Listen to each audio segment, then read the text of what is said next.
I mean, I have a great deal of talent, but I've known other talented people. I mentioned a few people who have disappointed me recently.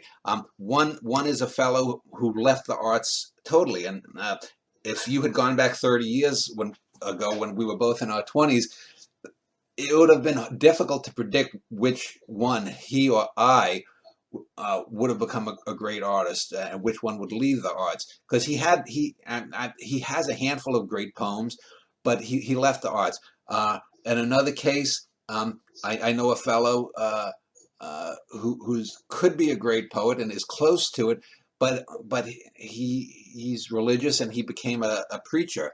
And another example, I know a fellow who had a lot of talent, and he recently, wrote a book, and I read it, and it was his worst work, and I told him so, and I haven't heard from him for months since.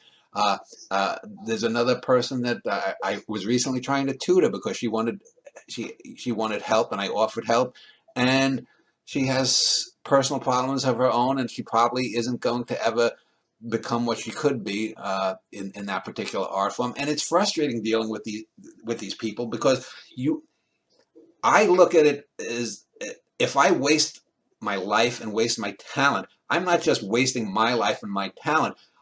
Because the tendrils of the things that I write, this is the thing about great art, is that it is that communication across time and space. If I want to know what, for example, I'm going to do a 5-play sequence on Jason and the Argonauts. I can read the Argonautica by Apollonius Rhodus, who wrote that epic poem.